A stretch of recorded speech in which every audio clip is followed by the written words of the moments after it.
ないんだ。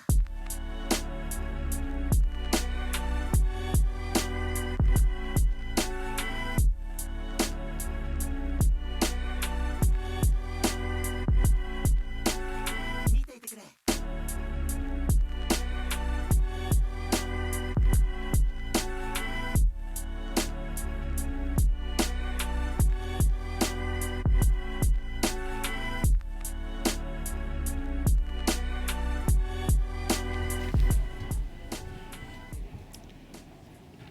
All right, good morning.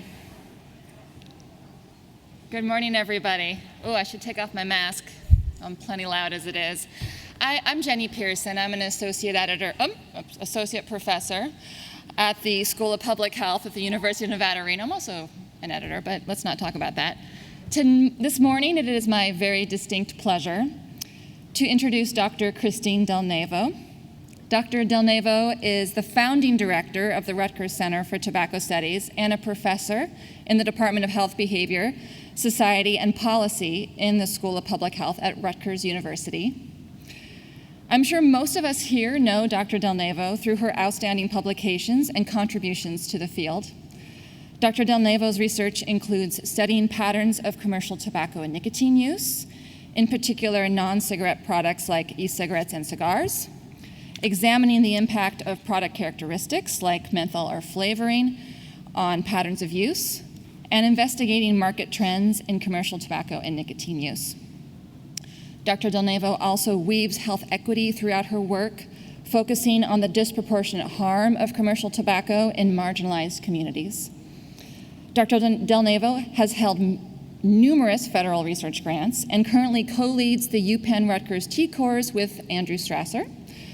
Dr. Delnevo was also appointed to the Tobacco Products Scientific Advisory Committee at FDA in March 2021. So in addition to all of that, Dr. Delnevo is also a generous colleague, an attentive mentor, and a fierce feminist role model to many of us in this room. I personally can say that I feel that our collaborations have made me a better scientist. She is also a very good time at conference dinners. We all know it's true.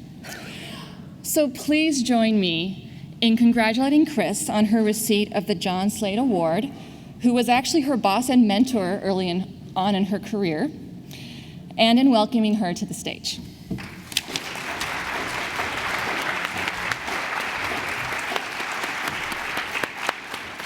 Good morning, everyone. I have to say, these lights are like They're a lot. blinding, so they're a lot, which might be good because I can't tell if there's 3 people out there or 500, which will help me kind of get through this too. So I'm happy to be talking to you here this morning about looking at the evolving tobacco and nicotine marketplace.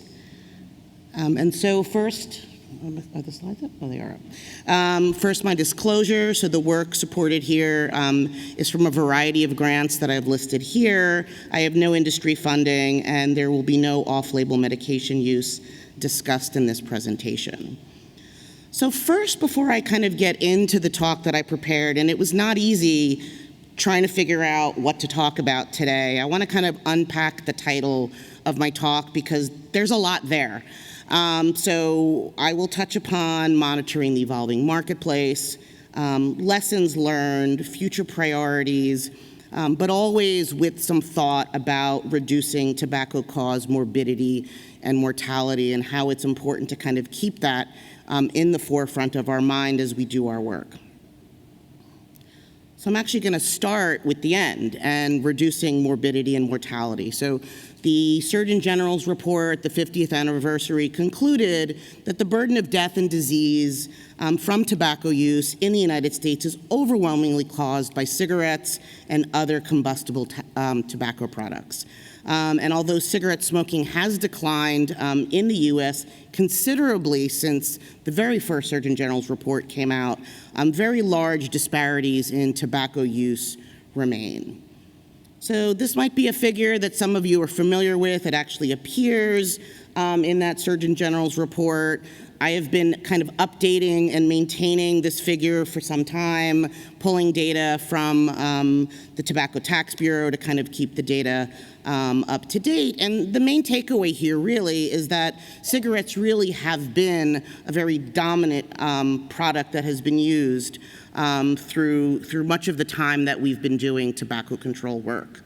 And so it's important to have a little bit of a reminder how we got to where we are today, and that cigarettes have been the dominant form for much of the 20th century.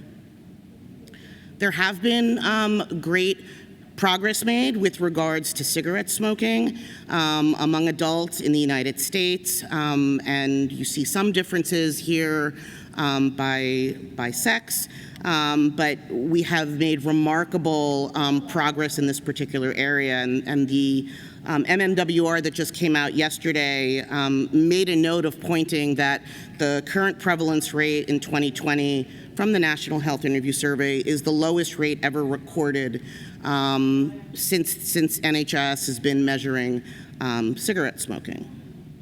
We also see similar patterns when we look at youth. So here we have this increase, though, here in the mid-90s, where we kind of hit an all-time high for youth tobacco use or cigarette smoking. Then we had the Master Settlement Agreement, which drove down the rates.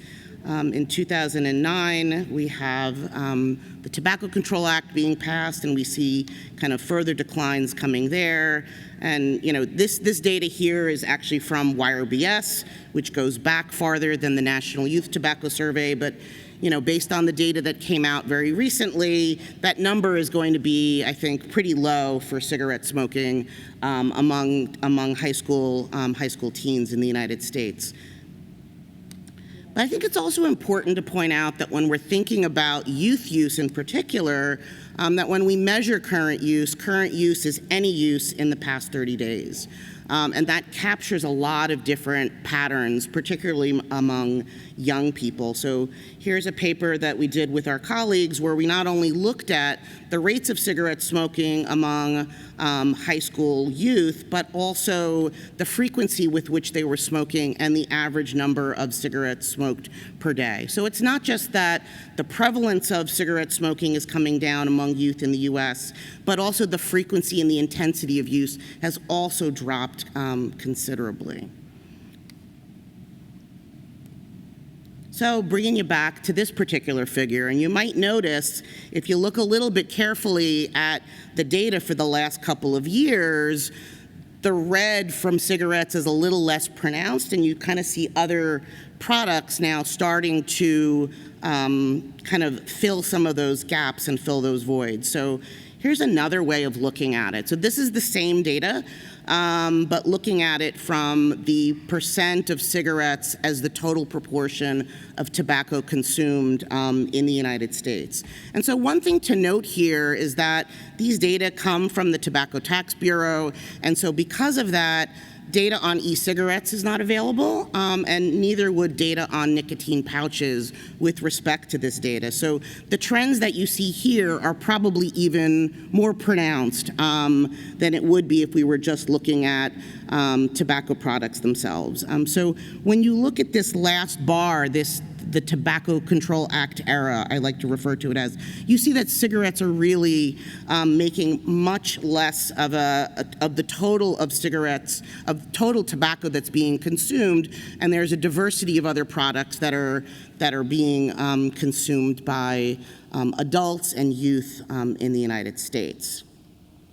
So with this change, with the patterns of use that we see and the types of products, we've also started to see some change in messaging away from what has worked very well for us for many of the early years of tobacco control, that all tobacco is harmful, that we're starting to see some more nuanced messaging coming out where there's the recognition that combustible tobacco is by far the most harmful of the variety of products that are out there today. And so that leads me to bringing up this issue about the tobacco and nicotine risk continuum. So a couple comments on this figure. One, this is not to scale. This is more in order. It's not the magnitude of one product versus another. But you have on the most harmful side traditional cigarettes and combustible tobacco products as the most harmful of the products there, and medicinal nicotine, such as NRT, on the other side of the spectrum, with non-combusted tobacco and nicotine products in between the two opposite ends of the extreme. And there's always this question about where do we put e-cigarettes here? And when I was putting this talk together, I dug out this old slide of mine, and early on, I probably would have put e-cigarettes here. And before coming here, I spoke to some of my colleagues at the Center for Tobacco Studies at Rutgers and other colleagues about, well, how would you put the products moist snuff, e-cigarettes, snus, and nicotine pouches? What order would you put it in from most to least harmful? And, you know, after talking to a couple people and kind of questioning myself where I would put it, maybe it needs to move a little farther towards the other end of within the non-combustible products. But, you know, this is just kind of thinking about the products that are on the market today and the way that they've evolved, et cetera, and where those products are coming from and the extent to which they are regulated. But the one takeaway when you look at this particular figure is there's a lot of products on this particular continuum. Nicotine pouches wasn't on my old slide, so you've got new products entering the marketplace kind of constantly. And so I think we can all recognize that the tobacco marketplace is increasingly diverse. This was actually a sentence that was explicitly in the most recent MMWR looking at the data from the National Health Interview Survey. And so how do we pay attention to all these products? How do we make sense of what is going on here? So one of the things that we do, and I particularly enjoy, is using Nielsen market scanner data to take a look at products and what is growing, what characteristics or product features might be driving that growth. And one of the things that we've observed is that the Tobacco Control Act seems to have slowed down product diversity for cigarettes and smokeless tobacco products. And one of the ways we look at this is looking at the number of unique UPCs. And while the number of unique UPCs isn't a perfect indicator of the variety of products on the marketplace, because UPCs can be duplicated for tracking different marketing campaigns, et cetera, they do tend to signal that new products are actually entering the marketplace, whether it's a new flavor of cigars or a change in unit count for a particular product. And so what we see here is when we look at the pre-tobacco control time, the time of deeming, and today, that at least for cigarettes, the number of unique UPCs has shrunk. And we see that also, for the most part, with smokeless tobacco products, with a little bit of an increase recently, which is mainly being driven by the introduction of nicotine pouches. But for cigars and e-cigarettes and vaping products, despite the fact that we had deeming in 2016, the marketplace has not shrunk, it's actually grown for those particular products with wide variation of availability with regards to packaging, flavors, unit counts, et cetera, and new brands coming into the mix. So what are some of the lessons learned when we look at monitoring the tobacco marketplace over the last few decades? And so the first take home is the epidemiology of tobacco use, particularly in the United States, has historically been overwhelmingly cigarette-centric. So we do a really good job on our surveys of figuring out what the patterns of use are, when people quit, when they initiated, how long they've been smoking, have there been quit attempts, what was used to help with those particular quit attempts, which is great. I mean, I think we really do a great job here. But despite repeated calls to action for the last 3 decades to improve our measurement of other tobacco products, we really haven't done a very good job in those particular areas. So I'm going to take us on a little bit of a wind down memory lane and go back to the 1992 Smokeless Tobacco Monograph. This monograph was done by NCI. It was the second monograph that they did, largely in response to some increases in male youth's use of smokeless tobacco. And one of the conclusions in that report was that we do need to do a better job of assessing the patterns of smokeless tobacco use. We need to monitor trends in smokeless tobacco use, that all national tobacco surveys, especially those that survey youth, should include questions on smokeless tobacco. Smokeless tobacco should not be admitted from surveys of smaller populations without clear evidence that it isn't used by those populations. We need standardized questions, measures on knowledge and attitudes, and that the brand names of products should be included so that we could better understand within the diversity of smokeless tobacco whether individuals are using moist snuff, whether they're using chew, and if we kind of fast forward today, whether they're using snus products.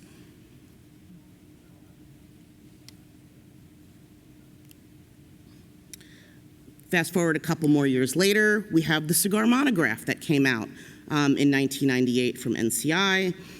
Again, Monograph was triggered in response to rising uses of cigars, cigar magazines like Cigar Aficionado, rising rates among women, a group that historically had not used cigars. And so again, we have some measurement conclusions in that particular monograph.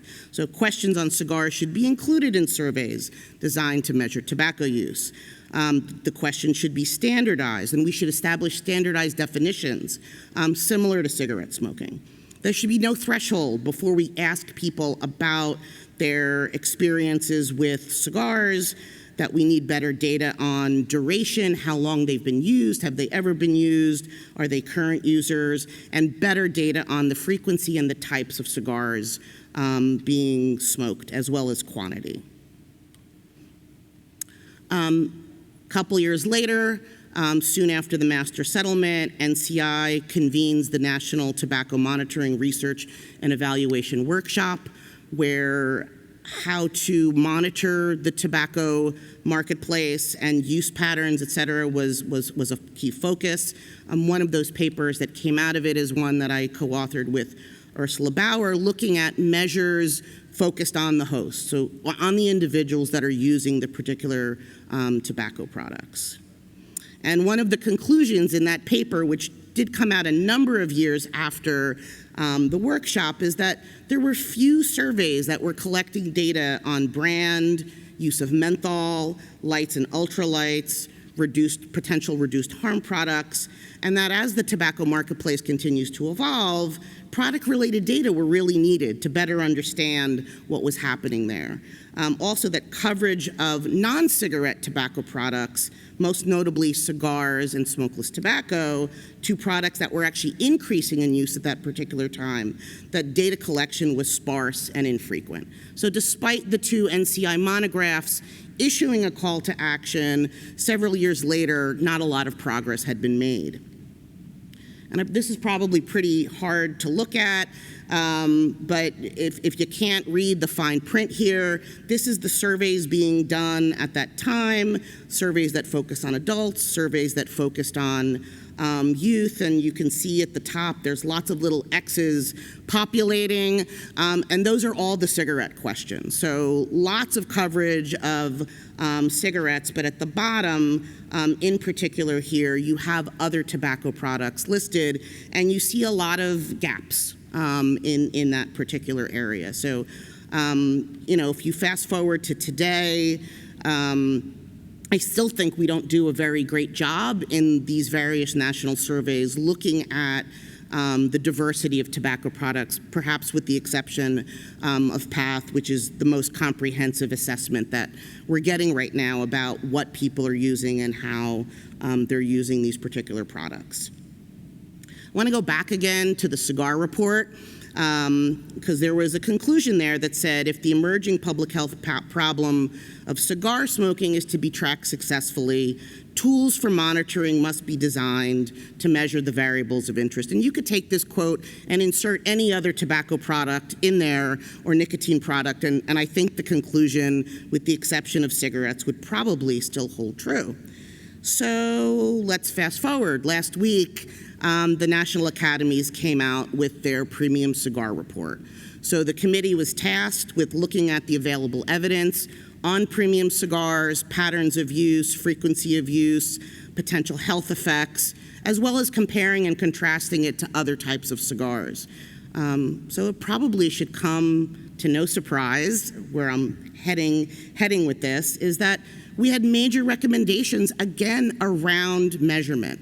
The committee found that many of the calls to action in the 1998 monograph were still true.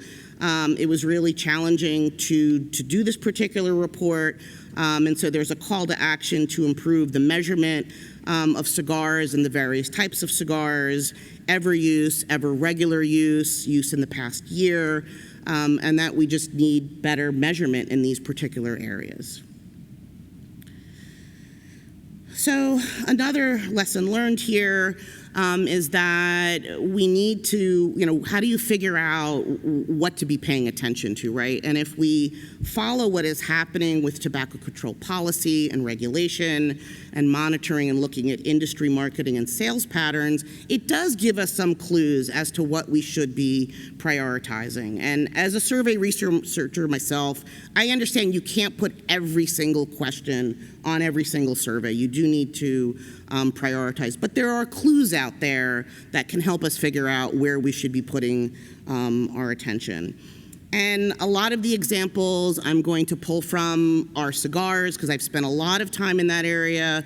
But whether we're talking about menthol or e-cigarettes or other types of tobacco products, we will see that there are shifts in what tobacco products people are using, often in response to actions on either other products or policy regulations. And so this figure with the dark line representing large cigars and the lighter line representing small cigars, we see that rising and falls with regards to cigar consumption has almost always been concomitant with changes impacting cigarettes. When the Surgeon General's report came out in 1964, we saw a blip in cigar smoking. When cigarettes came off of television, we saw a blip in little cigar use, right? And so you have the emergence of discount brands for cigarettes. Cigars dropped. Cigar Aficionado comes out in the 90s. There starts to be increases there. The master settlement was solely focused on cigarettes. Lots of attention focused on cigarettes, and it kind of created an opening for the cigar industry to kind of step in and kind of backfill whatever patterns were changing there. And then you have this wide change happening in 2009 when Congress increased the taxes on all tobacco products, and the way they made small cigars equal to cigarettes, which was a good thing. But the way that it was done, it created a loophole for the cigar industry, who just added a little bit more weight to their product, and everything tipped over into the large cigar category. So paying attention to what is happening at the local level, in states, at the national level, with regards to policy and regulation, will certainly give us some clues of things to pay attention to. And our group has done quite a bit of work, particularly on little cigars and how the industry has exploited regulatory loopholes. If there are loopholes, the tobacco industry will find them. We see this in cigars, and I think many of you can probably, with the amount of attention coming up at this meeting about synthetic nicotine, can point to that as another example. If there are loopholes, the industry will find them. One of the interesting ones was a paper that we did looking at Clove cigarettes. And so Clove was banned as a characterizing flavor when Congress passed the Tobacco Control Act. And so what did Darjeeling do? They changed their entire portfolio to filtered cigars. There were documents that were made available. These are their slides. That first one, that is their internal document about how they were going to change their entire portfolio from cigarettes to filtered cigars, and that their point was that timing was everything, and that we were not going to talk about the Tobacco Control Act. We know that we were going to benefit from lower taxes, and you can see those products there in their advertising. They still look a lot like cigarettes, right? They're packed like cigarettes. They've got the filter tips at the end. And for quite a while, this experience with cigars exploiting regulatory loopholes was, I think, largely confined to the US. That is until the UK banned menthol in cigarettes. And now you have Sterling Cigarillos, the UK's #1 cigarillo, which actually has a flavor capsule in it. And so you now see lessons learned from the industry side about how to circumvent certain types of regulations. Some of the data we've looked at with regards to Nielsen has also shown that flavorings remain very prevalent in cheap mass-manufactured cigars, but we see that cigars that are explicitly labeled as fruit have declined, whereas Concepts flavors have increased, which are still flavored cigars, even if they're not saying that they're flavored, such as this pack of Wild Rush here, and that sweet on the outside of cigar packaging has actually increased. So what we're just seeing is a shifting of what's on the outside of the package, perhaps not necessarily what's inside the package. Any guesses here what the fastest growing brand of mass merchandise cigar was? It kind of took me by surprise when we were doing this paper that was published in JAMA, and it's actually Backwoods. Typically we think of Black and Mild, we think of Swisher Sweet. Game and White Owl have been doing a pretty good job of staying up there and competing with these other brands, but Backwoods sales grew 191% since 2015. And so that's a brand that we're going to be paying a little bit more attention to. And so paying attention to brands is also important when you're thinking about tobacco products and monitoring the marketplace.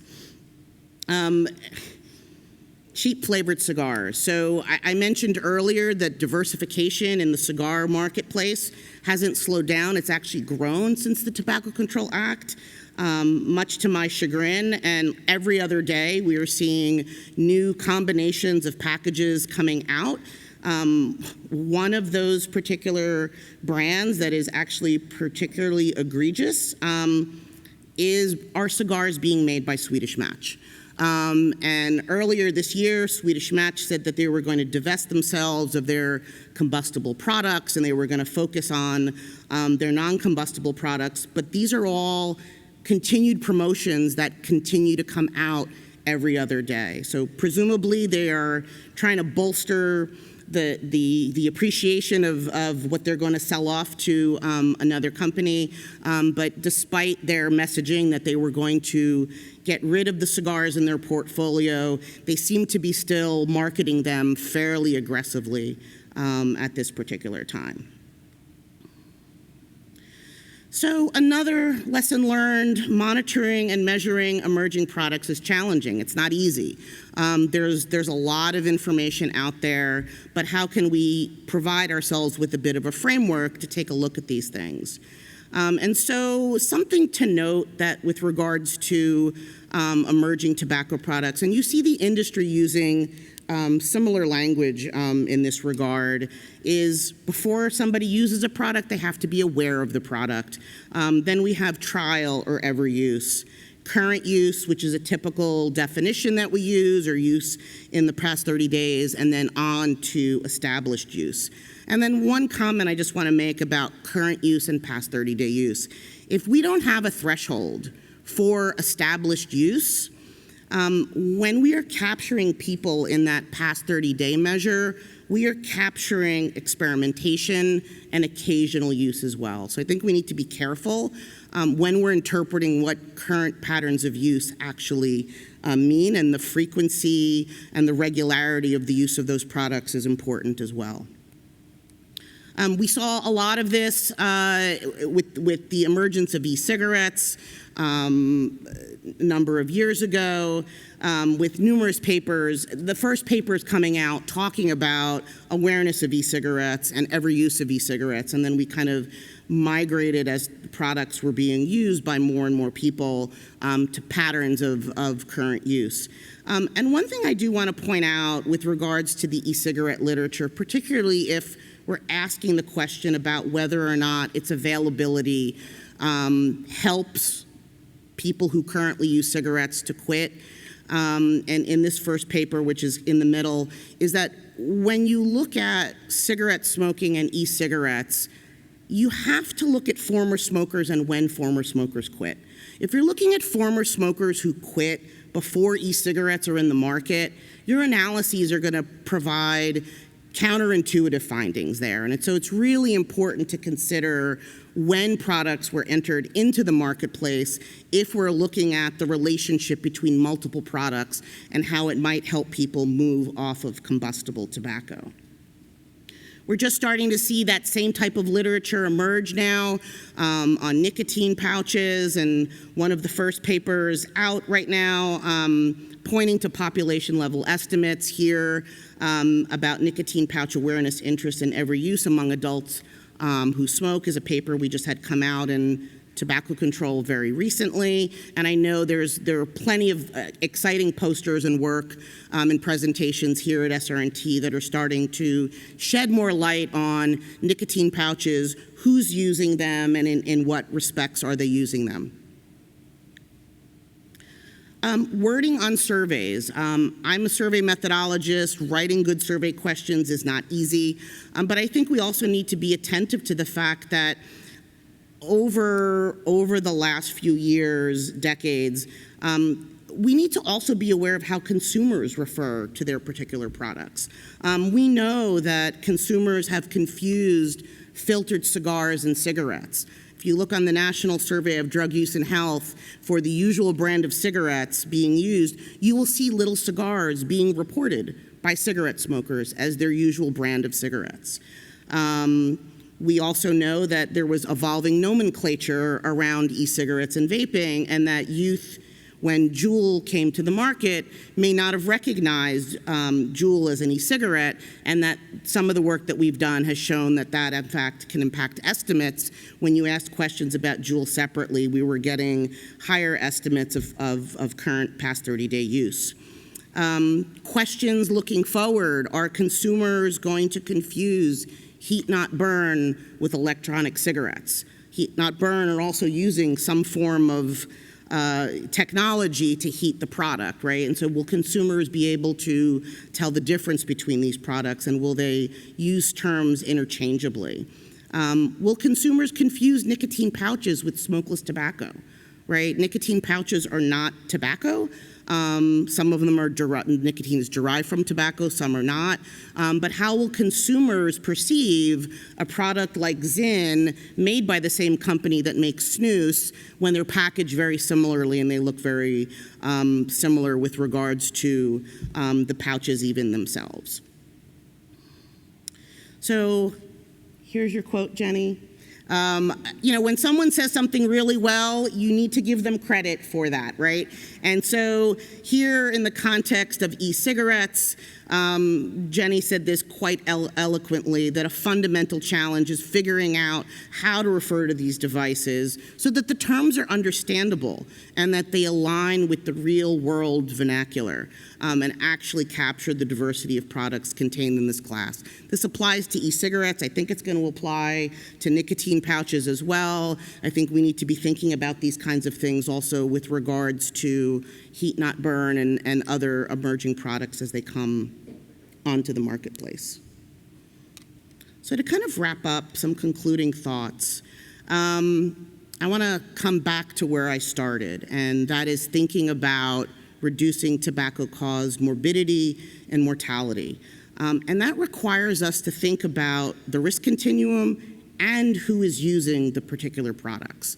We can't ignore this part of what it is that we do. Here we have recent data. On the left-hand side is the most recent NYTS, and on the right is the National Survey on Drug Use and Health, just looking at, with respect to youth, who is using different types of tobacco products. And certainly, e-cigarette use is high, but it's particularly high among white youth, where minority youth are using combustible tobacco products. And we need to kind of keep this in our mindset. I struggled whether or not to talk about menthol today, and didn't think that I could do my work on menthol and get cigars into the same presentation, so it was a choice that I made. But I think we also need to remind ourselves that patterns of use with regards to tobacco, the policies that we pass, that there is a dynamic of politics and power there.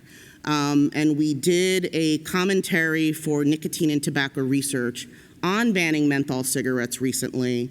And while we were writing that paper, I was struck by how quickly the community organized to address the rise in e-cigarettes among kids. And the question that I was left with is the counterfactual. Would menthol be banned sooner if the typical consumer was young, white, and upper middle class? And we can't forget that in the work that we do. And along those lines, the premium cigar industry. 97% of the cigars sold in the United States are cheap, mass-produced, heavily flavored cigars. And the premium cigar industry has held meaningful action hostage for a very long time.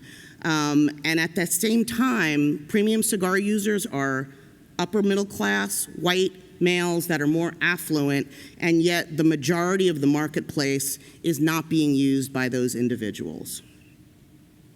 All right, so a little bit back in time, and do folks remember the orbs, sticks, and strips that Camel came out with? So we're going to have a lot of products that enter the marketplace, and we need to think a little bit more carefully how we make sense of these particular things. And so I would go back again to thinking about who's using these products and how are they being used. And so here was an article in 2010 in Times Magazine about smokeless tobacco that looked too much like candy. And so the one thing that I want to let folks know is that this product was taken off the market. It did not do well for RJR, but we made a lot of noise about those particular products. And yet, youth adoption of Camel dissolvables was almost non-existent, as were their sales.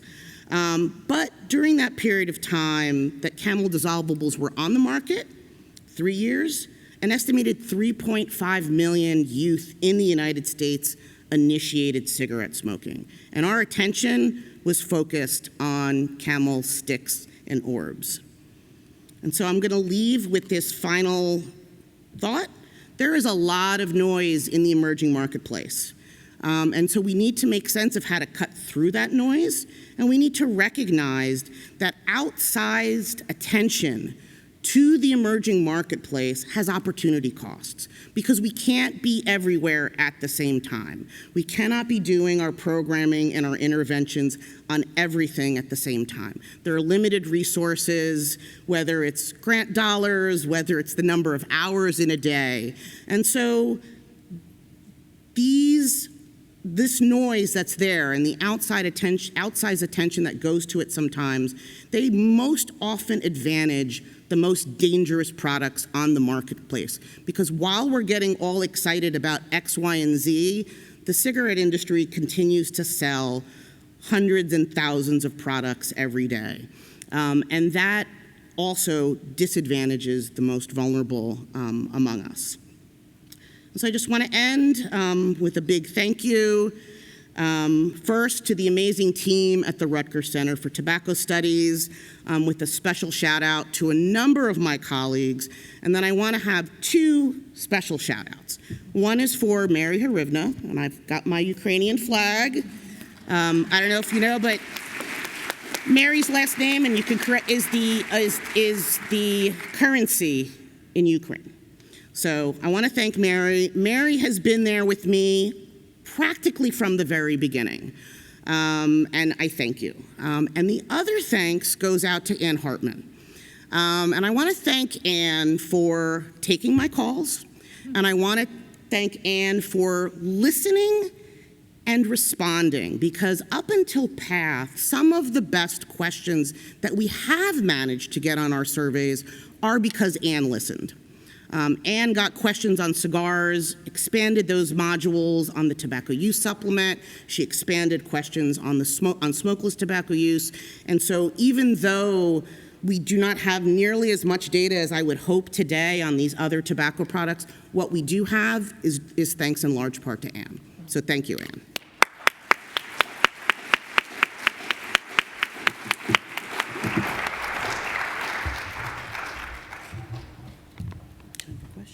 Well, yes, time for questions, but first I think time to thank Chris for her fabulous presentation.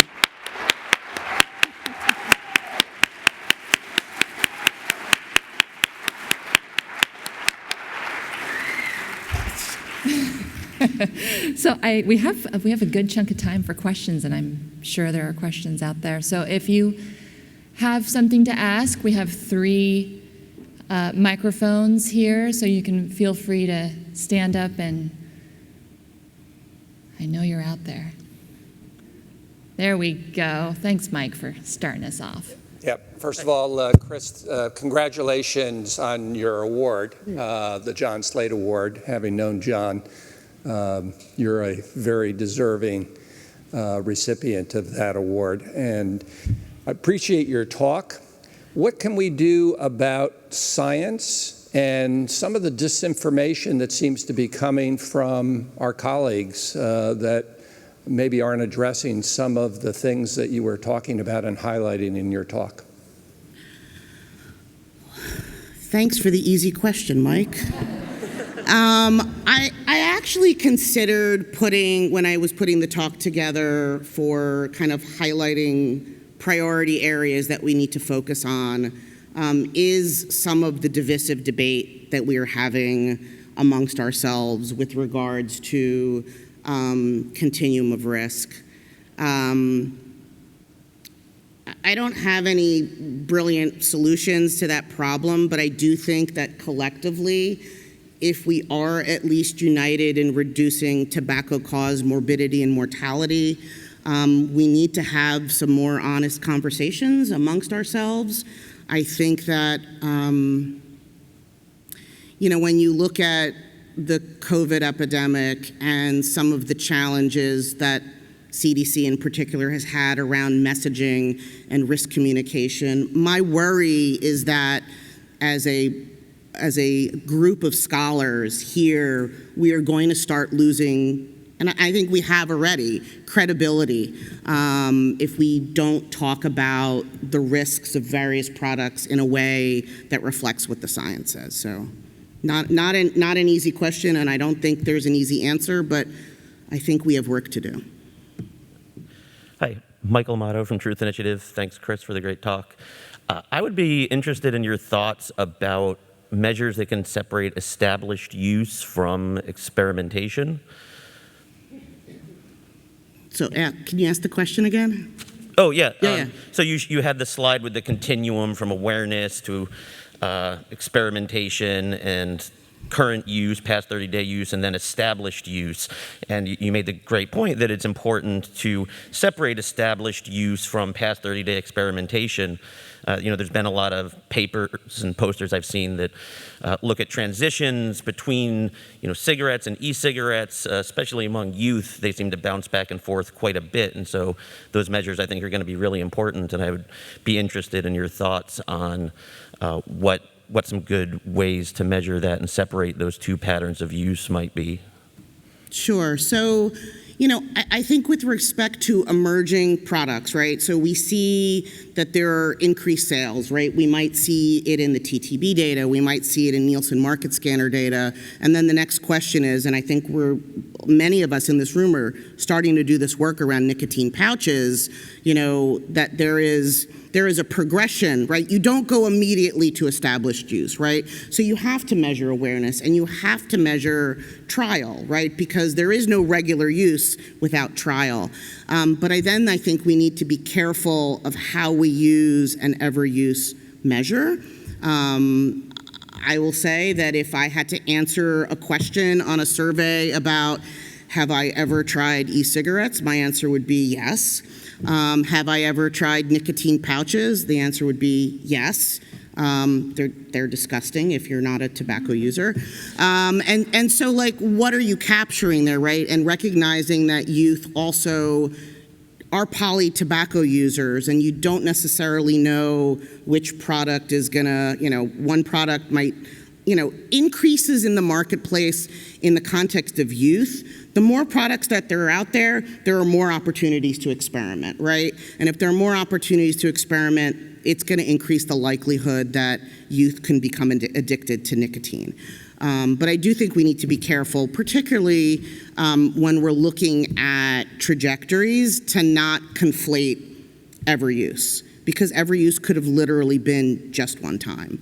So we need those additional data of, about regular use. And PATH in particular has a large battery of questions asking about ever use, regular use, past 30 days. There's questions that, kind of hint at thresholds and things like that. So, Thanks. Yep. Hi. Me?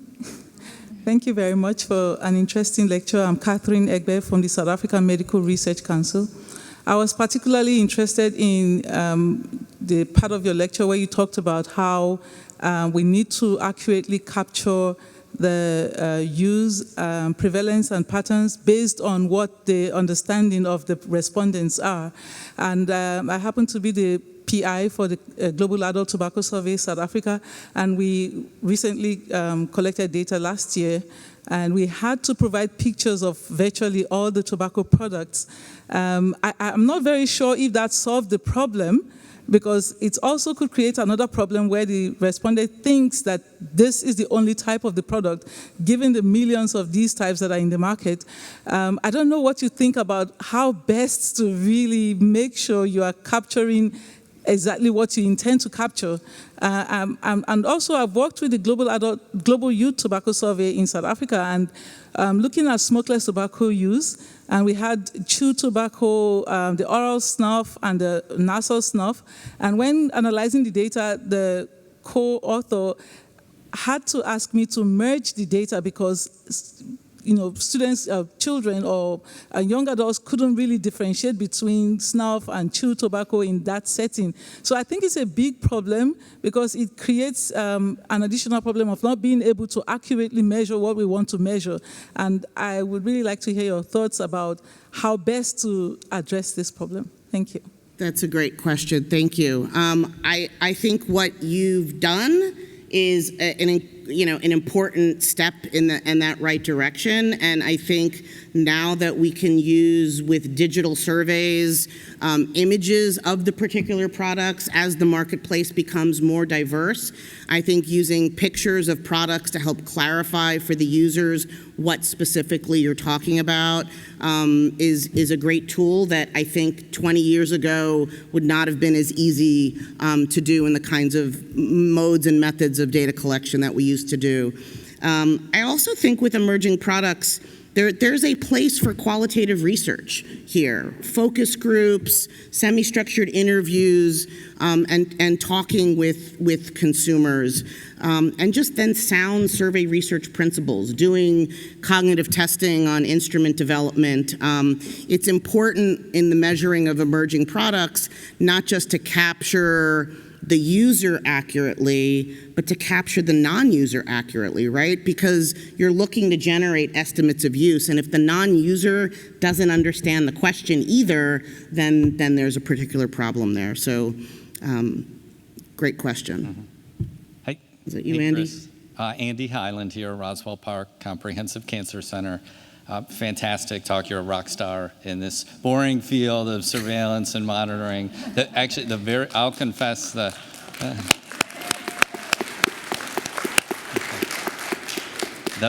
very first talk that I attended at a professional meeting was John Slade talking about Eclipse at the time with his bow tie and speaking very passionately about it. I know he would be proud. If he were here, he would be proud of you. Two comments. One thing that I've took, partly inspired by your work, is you can't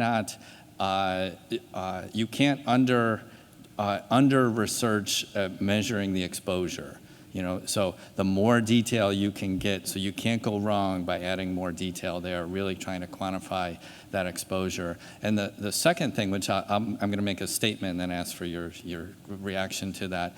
One thing that was striking to me is maybe the largest unrealized opportunity is really trying to understand the role of the business community, the manufacturers, even the companies that make the wrapping papers and things, as well as maybe the more traditional, cigarette manufacturers, vaping product manufacturers, and so how do we get our hands around that, and how can what tools do we have, and how can that be used to really try to determine what's just a signal and we don't need to worry about, and what is the next jewel or the next product? Yeah, and I think, I focused mainly on surveys. Thank you, Andy. But there is lots of data out there for us to try to make sense of what might be going on there.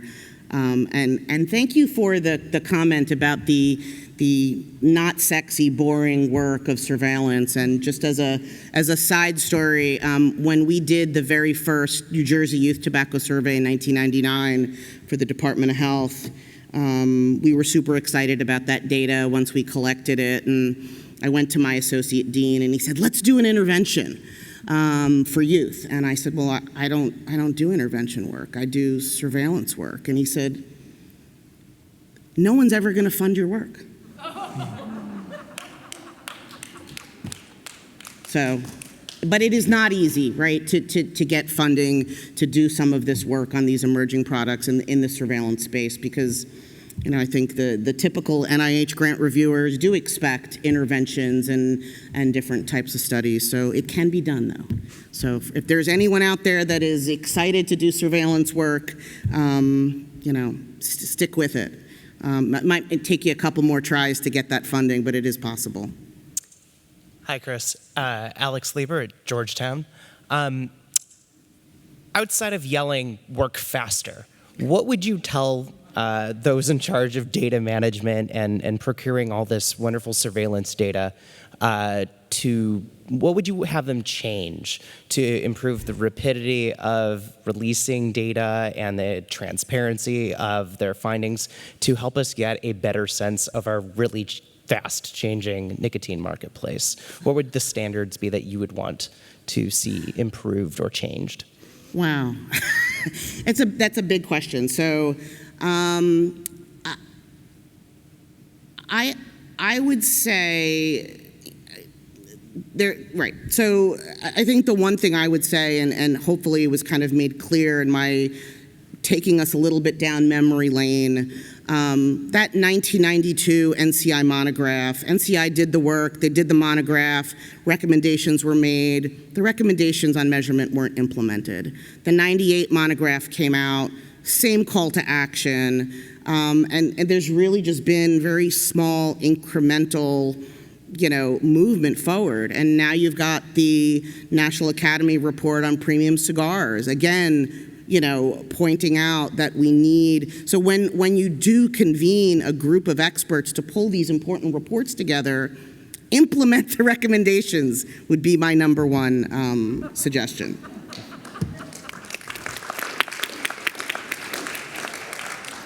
Francisco Cartujano, the University of Rochester Medical Center. I do have a question. I do research among Latinos, and I know that emerging products among Latinos it's relatively low. However, every time I do qualitative research, especially with Spanish-speaking Latinos, they name products differently, and sometimes the translations doesn't make sense. So what are your thoughts about making surveys that are culturally and linguistically appropriate? And do you share my impression that we're underestimating the use of emerging tobacco products among Spanish-speaking Latinos? Great question, and I love these questions because they're like all the things I wish I had time to squeeze into the presentation. Yeah, translation is an issue with surveys, right? And so Latinos in particular are not a homogeneous group, right? And so how you go about doing that translation is important, doing the back translation. You know, to the extent that there is time that can be afforded and resources, cognitive testing, I think, would be super important. If we're going to translate these surveys into other languages, we need to do cognitive testing of those instruments in the translated form to see if they're understood by the participants. Thank you. Thank you. Ann Hartman. Is that you, Ann? NCI. That's you, Ann. And I want to say there's no one more deserving of this award than you. Mutual Admiration Society, I guess. But I always use you as the perfect example of how the extramural community and government can have synergy. Starting even with your RO3, if you recall. Oh, I recall. My first RO3 was on monitoring cigars, and Ann was my first project officer. Yes, and what you got in terms of review surveillance, like, there's no research out there supporting what you wanted to do. And then we found Gordon Willis's just publication on cognitive testing and Barry Grobard on survey methods and whatever. But the other thing was you had a perfect opportunity with cigars, and we were struggling with smokeless. And we found a way to supplement. That's right. Because it's right there. Mm-hmm. It was proved, all set. Like you say, rapid surveillance. We tend to be in the government, not. So I plead with my colleagues, look for synergy. Look for synergy within the government. That's what I always tended to do too. So congratulations. And thank you, Ann. And many more years. We have time for more questions? One more? I think we're going to take one more question.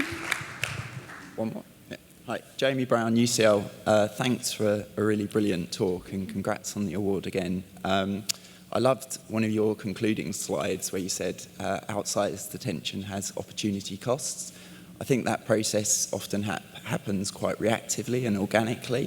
Do you have any, it's quite a broad question, but do you have any reflections about what we can do as a research community, policymakers, funders, to be a bit more strategic about that?